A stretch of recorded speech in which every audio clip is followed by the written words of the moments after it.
जय तु भारतम जय तु संस्कृतम। Welcome back to another video. दोस्तों, हम पढ़ रहे हैं बाल विकास। बाल विकास में हम पढ़ रहे हैं विकास और विकास के सिद्धांत। विकास के सिद्धांत में हमने मनोसामाजिक सिद्धांत को देख रहे थे। उसमें हमने इन मूल प्रवृत्तियों को देखा था। कैसे देखा था? मूल प्रवृत्तियों को। तो आगे हम देखते हैं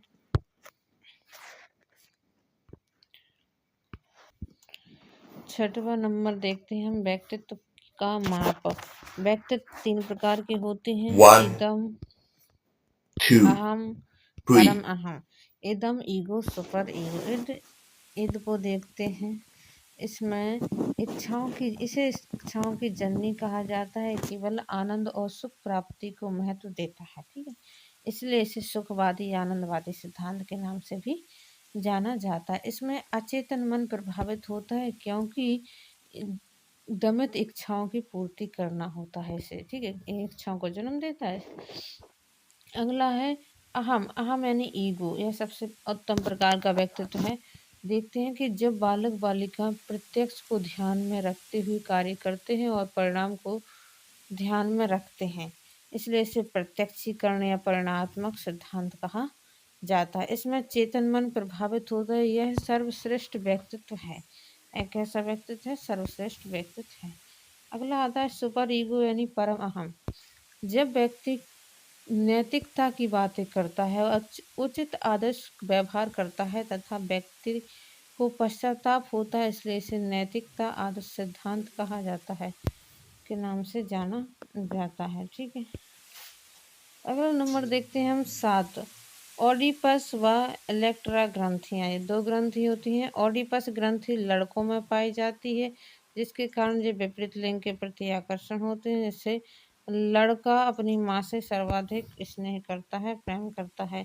और इलेक्ट्रा ग्रंथि यह लड़कियों में पाई जाती है, जो विपरीत लिंग के प्रति आकर्षण, जैसे पुत्री अपने पिता से वात्सल्य प्रेम करती है। ठीक है, विपरीत लिंग के प्रति सर्वाधिक आकर्षण किशोर अवस्था में होता है। तो दोस्तों, अगला सिद्धांत देखते हैं मनोलैंगिक सिद्धांत, जिसके प्रवर्तक भी कौन है? सिगमंड फ्रायड है। सिगमंड फ्रायड ने काम प्रवृत्ति के आधार पर इसकी 5 अवस्थाएं बताई हैं। कितनी अवस्थाएं बताई हैं? 5 अवस्थाएं। देखते हैं।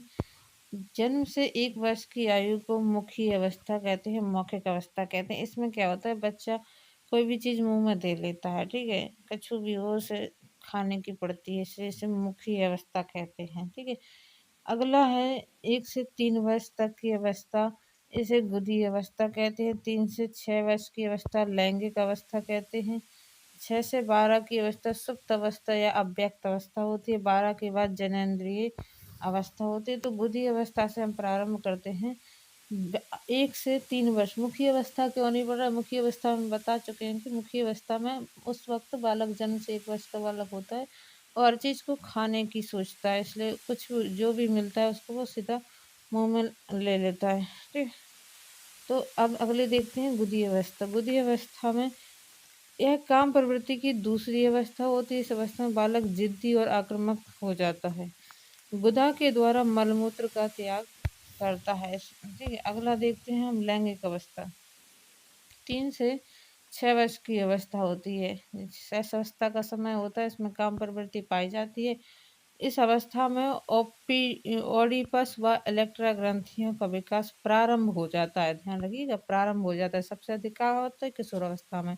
ये कौन सी अवस्था चल रही है? हमारी शेष अवस्था।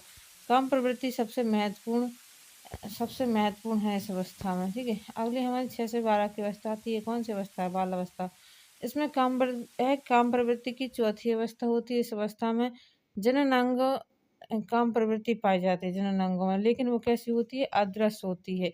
इसमें व्यक्ति व्यक्त नहीं कर पाता, इसलिए इसे अव्यक्त सुप्त अवस्था कहते हैं या अव्यक्त अवस्था या सुप्त अवस्था कहते हैं। ठीक है, अगला देखते हैं जिनेंद्रिय अवस्था। ये किशोर अवस्था है, 12 के बाद की अवस्था।